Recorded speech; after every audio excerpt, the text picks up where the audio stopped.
Alhamdulillah. Wassalatu wassalam ala Rasulillah wa ala alihi wa sahbihi ajma'in. Amma ba'd. A'udhu billahi minash shaitanir rajim. Bismillahir rahmanir rahim.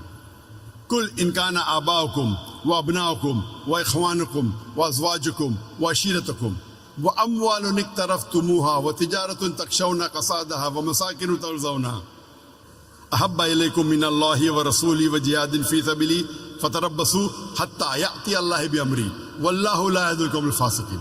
Rabbi shrah li sadri wa yassir li amri wahlul 'uqdatam min lisani yafqahu qawli.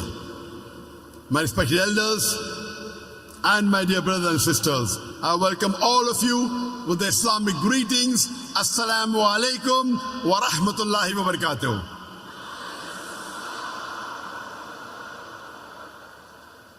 It's a pleasure and honor for me to be back in Nigeria after 10 years. And this is my second trip to Abuja and the second trip in this Velodrome Stadium. And it's nice to meet all the brothers and sisters of Abuja back again after 10 years. Before I dwell into the topic of today, I would like to speak a few words regarding our brothers and sisters in Palestine. Most of us know the history of Palestine and how was the Israel state formed. We know that Hitler incinerated 6 million Jews. It was a Holocaust. And these Jews, they scattered to different parts. And many of them, they came to Palestine, and our Muslim brothers in Palestine gave them shelter. They said, Ahlan wa sahlan to the cousins. The Jews are the cousins of the Muslims, the Arabs. The Palestinian Arab Muslims, they welcomed their cousin, the Jews. They gave them shelter, they gave them protection, and they allowed them to come to the land. But unfortunately, several years later, the same people who were refugees, they kick out the host out of the land. Imagine the owner of the house is kicked out, and now when the Palestinians are fighting for their rights, they're screaming that this is our land. These Israelis and the Westerners, they're calling them as terrorists. There is a saying in Hindi, Ulta chor kotwal ko date. That means the robber is scolding and blaming the policeman for the robbery he has done. And we know this is common, that those people who are in power, they control the media. And as you know, the media can convert black into white, day into night, hero into a villain, villain into a hero. So today the media, the international media, most of them, they are painting as though these Palestinian Muslim brothers and sisters who are fighting for their freedom, they are being called as terrorists. And this is common, we know that in history. And we know that the Britishers, the French, the Portuguese, they ruled 2/3 of the world. They occupied 2/3 of the world.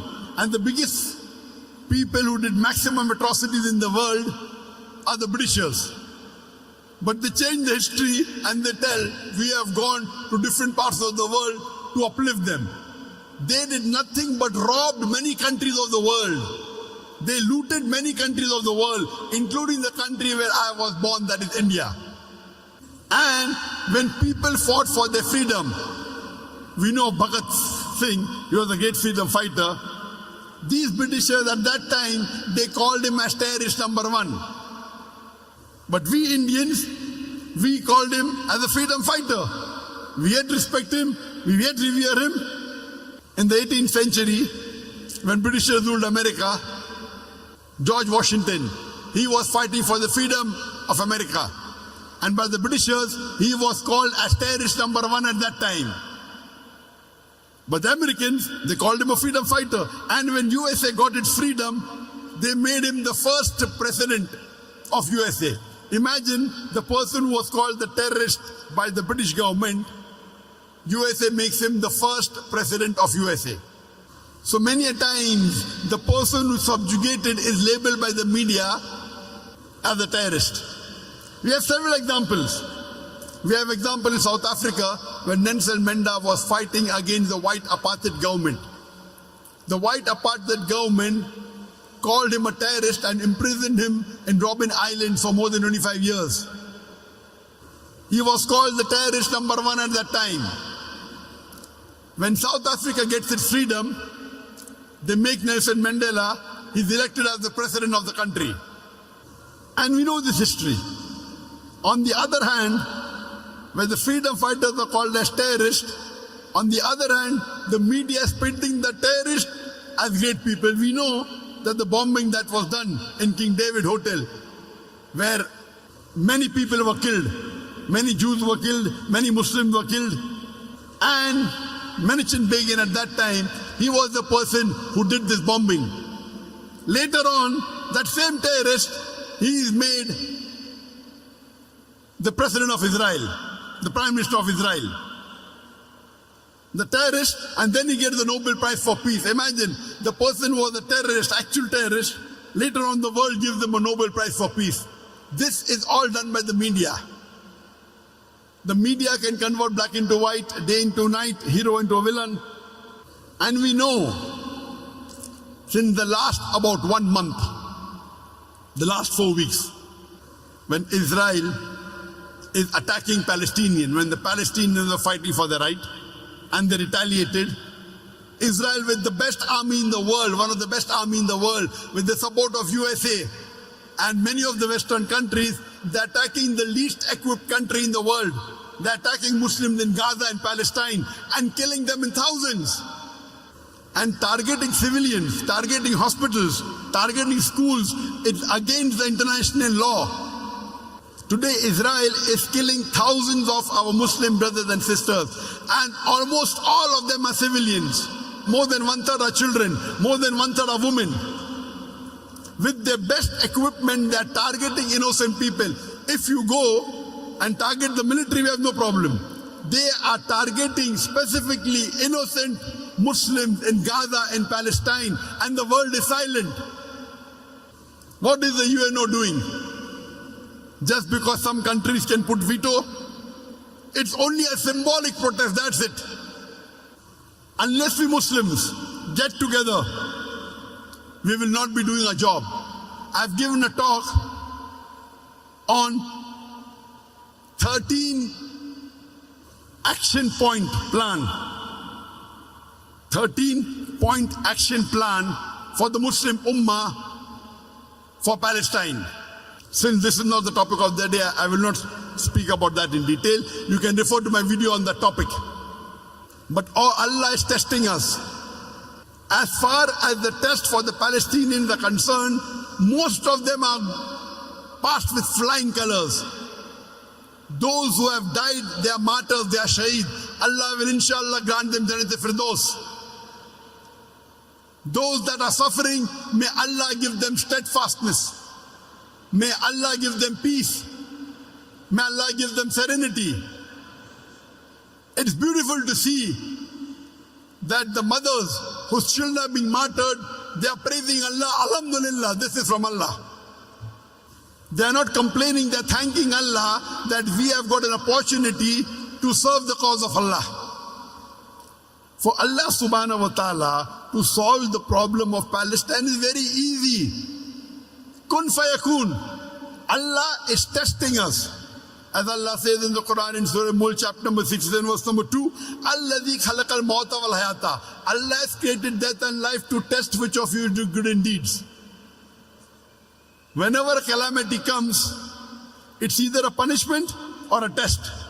As far as the people of Palestine are concerned, it's a test for them. And according to me, when we are seeing the videos, the social media, alhamdulillah, most of them will pass this test with flying colors.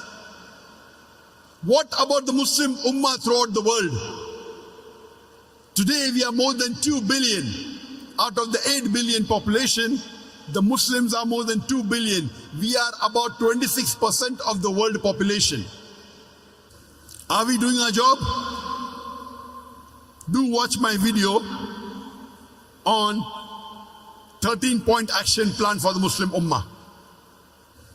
And it was 4 years ago, in August 2019, I gave a talk in Kelantan, where mashallah in Malaysia, where more than 100,000 people came in that stadium.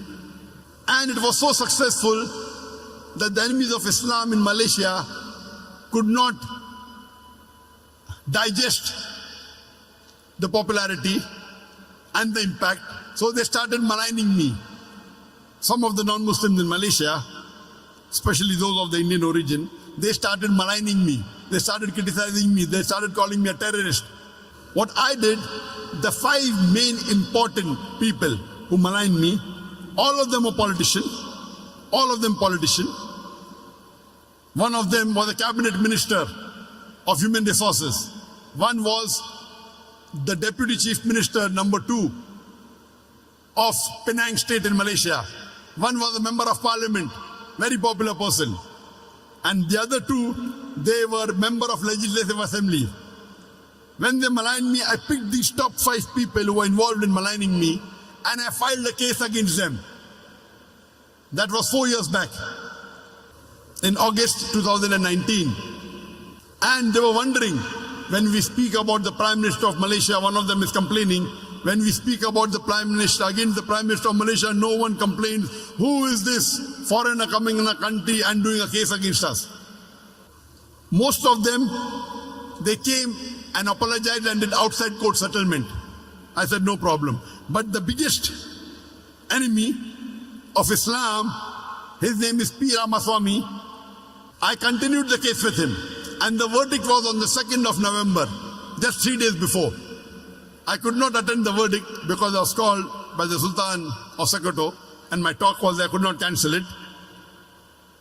But just before the talk, a couple of hours before, the verdict came by the High Court of Malaysia that they asked Ramaswamy, P. Ramaswamy, who was at that time the Deputy Chief Minister 2 of Penang, to pay a fine, to pay damages to me of 1.52 million ringgit, which if you convert it to US dollars, it is 320,000 US dollars. And if you convert it to Naira, at that time the rate was 1,200 Naira per dollar, it came out to be 383 million Naira. And the court told he should give this fine within 30 days. And when I got this information, I pledged this complete amount of 1.52 million ringgit to the Palestinian cause. I have donated this complete amount to Palestinian cause. 1.52 million ringgit, that is 320,000 US dollars, that is 383 million Naira. May Allah subhanahu wa ta'ala accept this humble support from my side to the Palestinian cause. And I pray to Allah subhanahu wa ta'ala that may He give steadfastness to the people of Palestine. May He give them sabr. May He elevate them. And may He remove the suffering. And may He give the strength of the Ummah to join together to see to it that they are able to stop this genocide in Palestine. And I pray to Allah subhanahu wa ta'ala that may He give the martyrs of Palestine Jannah, inshallah, Jannat Firdaus.